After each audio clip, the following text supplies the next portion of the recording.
Bienvenidos una vez más a su programa Perspectivas. Les saluda Gaby Peroso. Pareciera que varias naciones del mundo han pasado la página con respecto a Venezuela. Pareciera que va a haber un nuevo acercamiento a Nicolás Maduro, quien adicionalmente ha sido identificado como autor de crímenes de lesa humanidad, pero también tiene suficiente petróleo para negociar. Hemos invitado para analizar el tema venezolano y también cómo va a ser a partir de ahora la relación entre Venezuela y Estados Unidos una vez finalizadas estas elecciones de medio término a Neomar Hernández. Él es periodista, escritor y también analista político. Muchísimas gracias por estar aquí. Gracias a ti, Gaby, y a la gente de BPI por tenerme en consideración. Neomar, quería en principio comenzar con este viaje que hizo Nicolás Maduro, en donde pudo estrechar la mano del presidente de Francia, el primer ministro de Portugal y también a un alto representante del gobierno de Estados Unidos. Tu interpretación sobre ese viaje y a partir de allí ir haciendo algunas consideraciones. La interpretación general creo que nos habla de algo que es una verdad que clama en medio de nuestras narices, pues, y es que la democracia occidental, los regímenes liberal democráticos del mundo, que están mayormente del lado occidental del planeta, no tienen los anticuerpos, no tienen el mecanismo para realmente generar presiones sobre autocracias, sobre incluso casi totalitarismos que existen de este lado del mundo y que en ese sentido pues se sienten a la libre para hacer y deshacer a placer sin que esto genere consecuencias. En Venezuela, en los últimos años, se ha hablado de consecuencias de los modos de actuar de Maduro respecto de sanciones en el campo petrolero, respecto de sanciones en el campo económico e incluso en el campo diplomático. Sin embargo, Maduro sigue allí después de varios años y parece que estas acciones han sido no suficientes para combinar a Maduro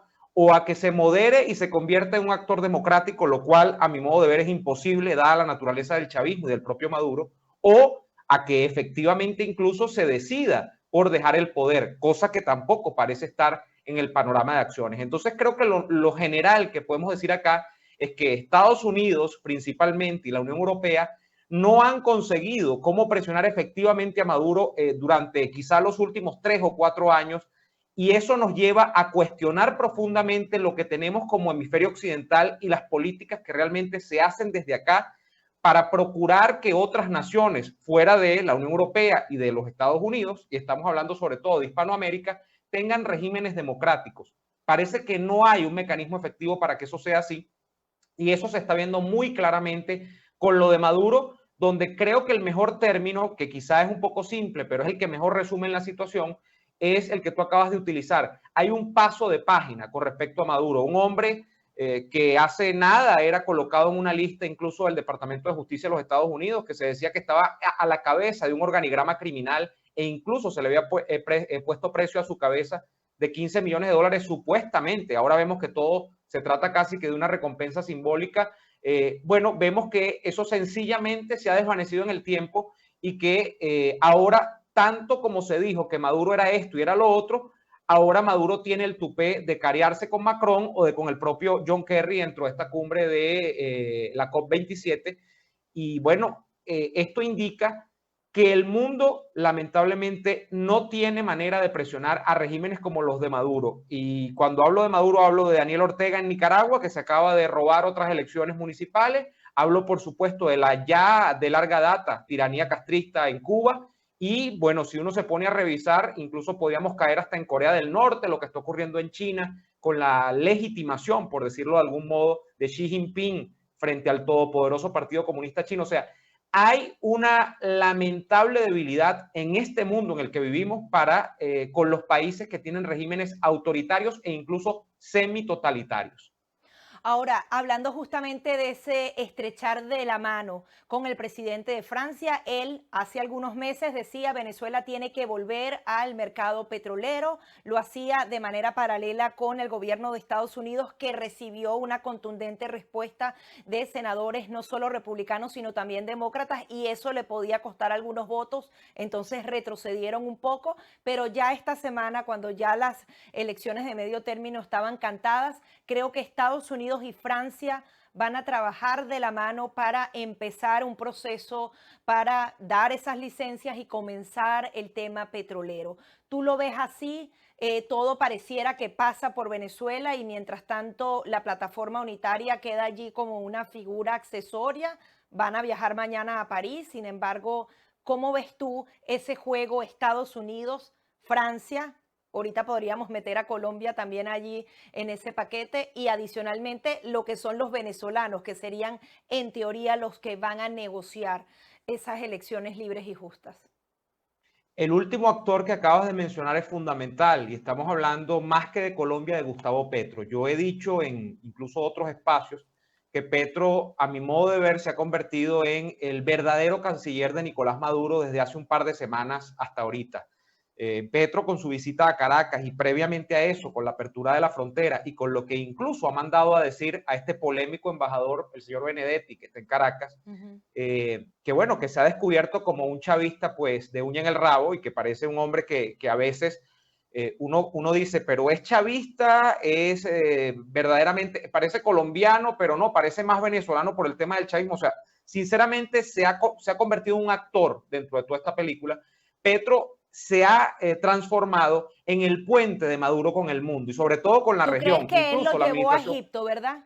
Petro es el que le hace hoy ha el lobby llegado para y eso. entiendo que se entrevistó con Macron, lo cual no hace nada de coincidencia, o sea, no es nada casual, mejor dicho, sino que todo parece un puenteo de Petro con Maduro hacia el mundo. Es decir, la administración Biden hace pocas semanas incluso reconocía que Petro se podía transformar en un buffer o en un elemento de filtro interesante para que Maduro se conectase otra vez mediante diálogos con la administración de gobierno de los Estados Unidos. Y esto puede pasar incluso para otros gobiernos en la región. O sea, Petro está muy interesado en que Maduro se reconecte con la región. Y uno podría preguntarse qué gana dentro de todo esto Petro. Bueno, Petro gana la alianza de Maduro con un tema que le conviene mucho en Colombia a Petro, que es el tema de la supuesta negociación con el ELN. Maduro es actor fundamental dentro de esta legitimación de estos grupos terroristas con una reedición de lo que ya se hizo con la FARC.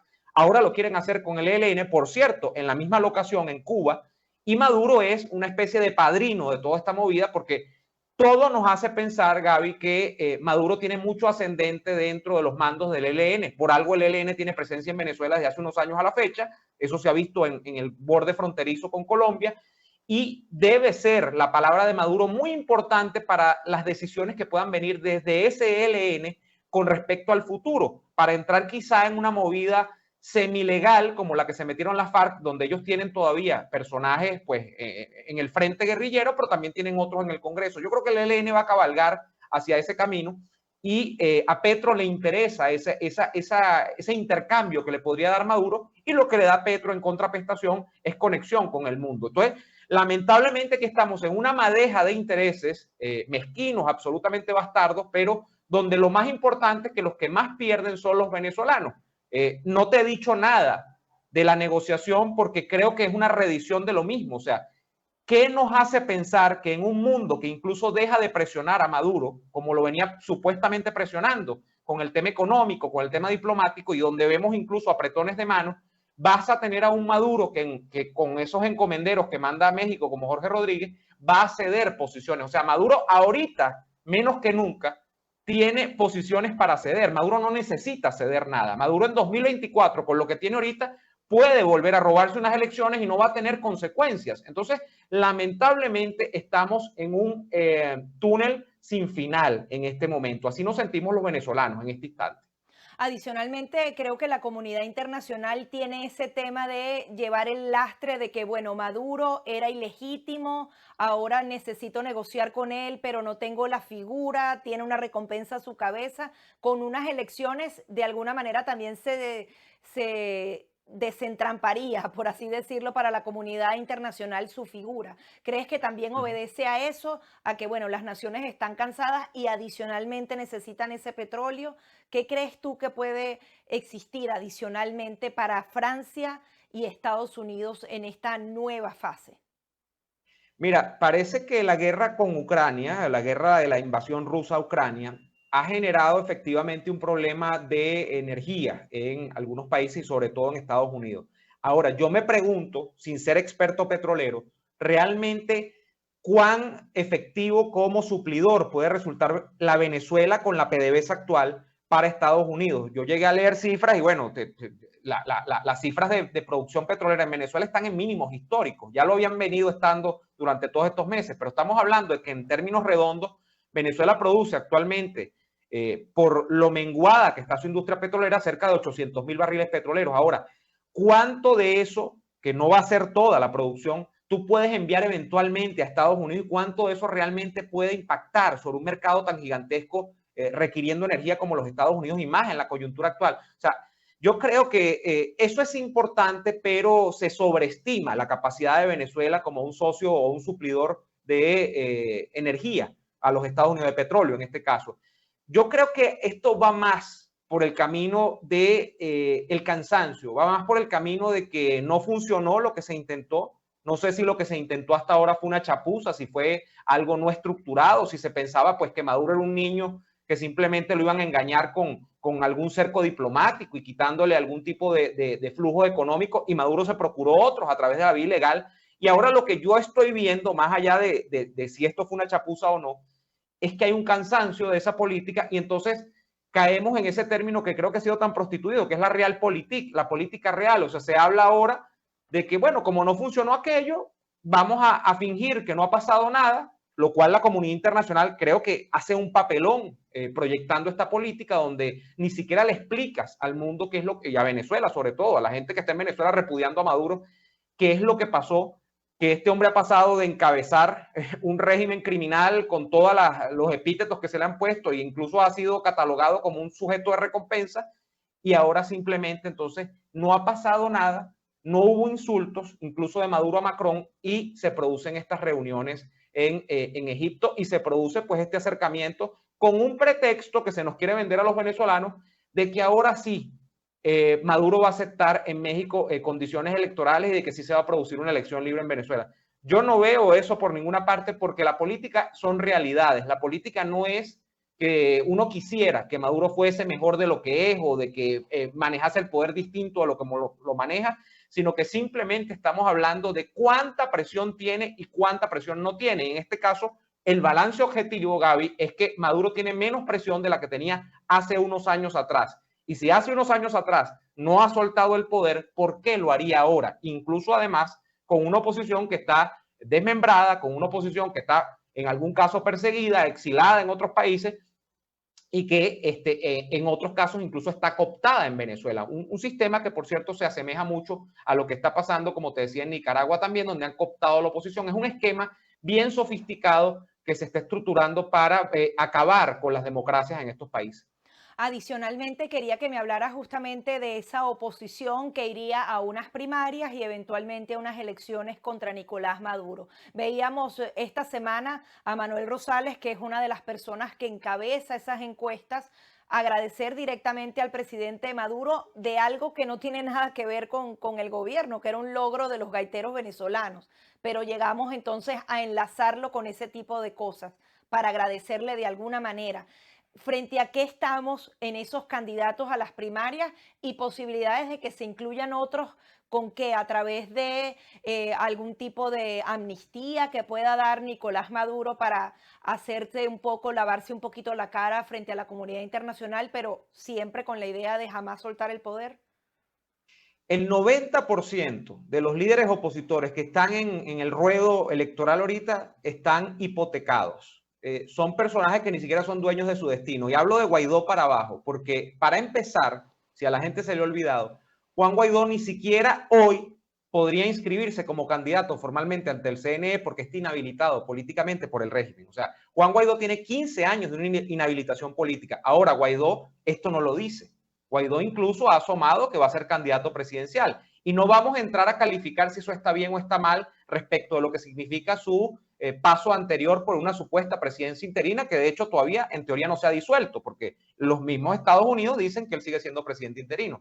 Estamos hablando de realidades, de que no podría ser candidato, pero lo mismo pasa con Enrique Capriles, que tiene una inhabilitación política todavía. Lo mismo pasa con varios líderes políticos, como entiendo que hoy se ha lanzado desde Primero Justicia también Juan Pablo Guanipa. Tiene una inhabilitación superior a los 10 años, creo, de inhabilitación política que ha comenzado este año, es decir, está todavía vigente. Lo mismo le pasaba hasta hace nada incluso a la propia María Corina Machado, que parece que sí ya le prescribió la inhabilitación. Pero si tú paseas por todos esos liderazgos, yo te diría que casi que todos están inhabilitados políticamente. De manera que yo intuyo que si ellos están haciendo campaña y están montados en el tema de las primarias, es porque ellos piensan que el chavismo le va a dar la concesión de aquí al proceso de diálogo ese fulano de México, de que ellos van a poder ser candidatos. Ahora, lo mismo pasa con personajes como Rosales. A nosotros se nos vendió el año pasado que recuperar gobernaciones otra vez iba a ser pues un hito, que eso iba a provocar unas fisuras en el régimen.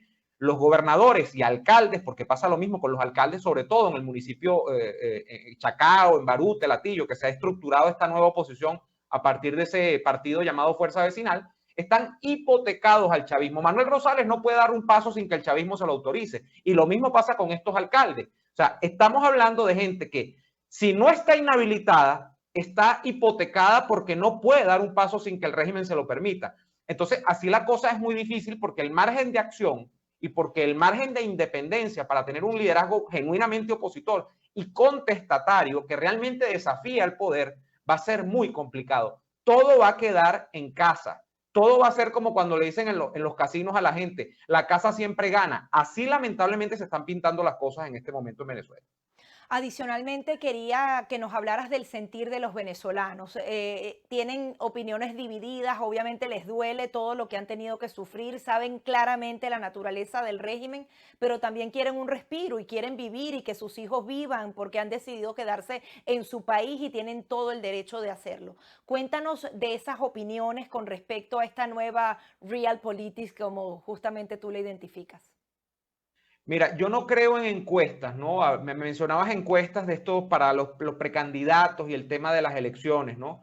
Pero si hay un indicador importante al que sí le he prestado atención, y ya lo he escuchado y lo he visto como en 2 o 3 encuestas, no es el de los liderazgos políticos, es el de la desalineación o desafección política, donde la gente se olvida de la política. Lamentablemente nosotros estamos metidos en eso en Venezuela en este momento. El sentir es que realmente esas elecciones de 2024 le importan a poquísima gente. Realmente la gente, aunque tiene un desprecio por Maduro, ha dicho o ha llegado a un punto en su vida en el que dice, yo no me puedo seguir amargando por Maduro, porque lamentablemente aquí lo que pinta es la permanencia de Maduro por varios años más en el poder. ¿Y qué voy a hacer yo? Si no me voy, me toca quedarme en Venezuela. Y si me quedo en Venezuela, ¿qué hago? Espero que me dé un infarto. Espero que se me suba la tensión y me dé un ACV. O sea, ¿qué hago con Maduro? Me olvido de Maduro. Eso es lamentablemente lo que ha hecho mucha gente. Y digo que es lamentable, pero es natural en algún sentido, porque nadie alinea sus energías y nadie dedica tiempo y esfuerzo a algo a lo que no le ve frutos, a algo a lo que no le ve rédito.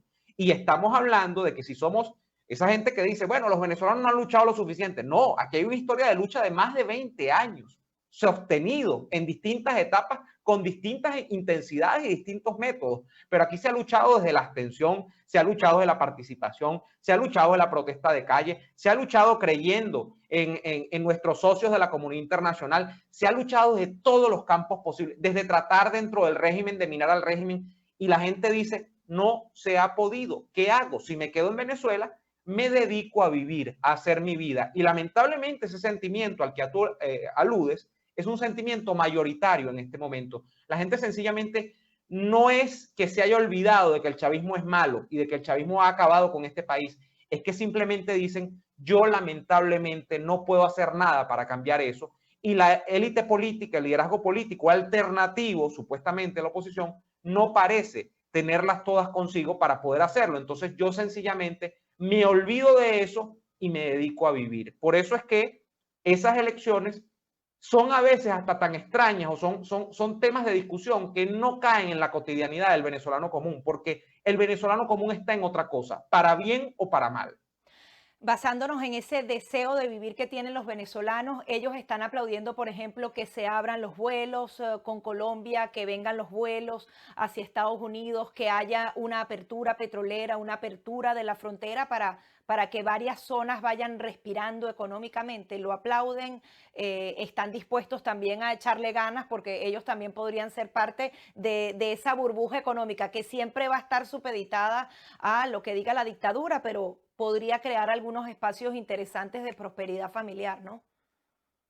Sí, yo no sé si la gente lo aplaudirá, pero al menos no se queja. Yo creo que nadie quiere vivir mal. Eso tienen que entenderlo mucho los venezolanos que están fuera de Venezuela, que se genera, se ha tratado además de generar una cosa que me parece absolutamente malsana, que es la diferencia entre quienes están adentro y quienes están afuera. Entonces, claro, quienes están afuera se quedaron con una imagen que es verídica de un chavismo destruyendo un país, pero quienes están dentro dicen, recuerden, epa, ya va, recuerden que Estoy nosotros aquí, estamos claro. viviendo aquí y que a nadie le gusta vivir mal. Entonces yo no sé si se aplaudirá, pero obviamente una cosa que te genera comodidades o que te genera algún tipo de beneficio, tú no lo vas a rechazar. O sea, yo no creo que vaya a salir una protesta a decir, abran los vuelos y tal. Eso no va a pasar porque realmente la gente no cae en eso, pero no se van a molestar porque eso ocurra. Yo creo que de hecho te facilita la vida y eso a mucha gente le interesa. ¿Qué es lo malo dentro de todo esto?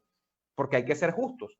Mientras más el mundo se reconecte con Venezuela, y los vuelos son un ejemplo, la frontera terrestre con Colombia es otro, podemos hablar de, no sé, otra cantidad de cosas, más ese mundo está bypaseando a Maduro y más lo está normalizando. Y lamentablemente esto Maduro lo sabe. Maduro sabe que el traer mejoría a esas capas de la población en Venezuela, en realidad lo que hacen es atornillarlo en el poder, porque esa es la verdad que no se nos dice. Y por eso es que él incluso le baja dos a veces a su discurso. O sea, el discurso de Maduro ahora es otro con respecto a la confrontación internacional. O sea, un tipo que le mentaba la madre a Macron ahora lo abraza y que decía cosas de Biden, bueno, no, se entiende con Kerry y hasta le soba el paltó y ese tipo de cosas, ¿no? Porque obviamente cualquier mínimo gesto, después de que tú vienes de un país que estaba totalmente desconectado del mundo, que estaba totalmente arruinado, estamos hablando de un país que viene 7 años seguidos de haber experimentado una hiperinflación, de haber decrecido económicamente, cualquier mínima cosita va a generar una sensación de cambio y eso va a ser favorable para el régimen porque lo normaliza. Es lo mismo que pasa cuando en Cuba aprueban que haya mayor número de vuelos para que los cubanos que viven en Estados Unidos vayan a ver a sus familiares en la isla. O sea, esas cosas lamentablemente tienen el poder de que aunque mejoran la calidad de la vida dentro de esos países, normalizan al régimen. Y eso es lo que sabe Maduro. Por eso es que está dejando que todo esto se cuele. Nos quedan solo dos preguntas y muy poco tiempo. En primer lugar, decías que Gustavo Petro mandó a su canciller a decir lo que dijo. Vimos estas dos groserías justamente para referirse a un político venezolano, pero adicionalmente a mí me llamaba la atención como un diplomático es picado de culebra, como dice, lo que tú dices que es más venezolano que los venezolanos siendo Uh -huh. colombiano. Tu punto de vista con este canciller, yo creo que él también está buscando la provocación, no es una cosa casual, ¿verdad? Y no, hay que saber de dónde viene. El señor Benedetti viene de lo peor de la política colombiana en el sentido de que es hijo político de Juan Manuel Santos. Benedetti viene del partido de la U, que es yo creo que el partido más, de verdad, más traicionero que tiene la Colombia contemporánea. Recuerden que el partido de la U era el uribismo original.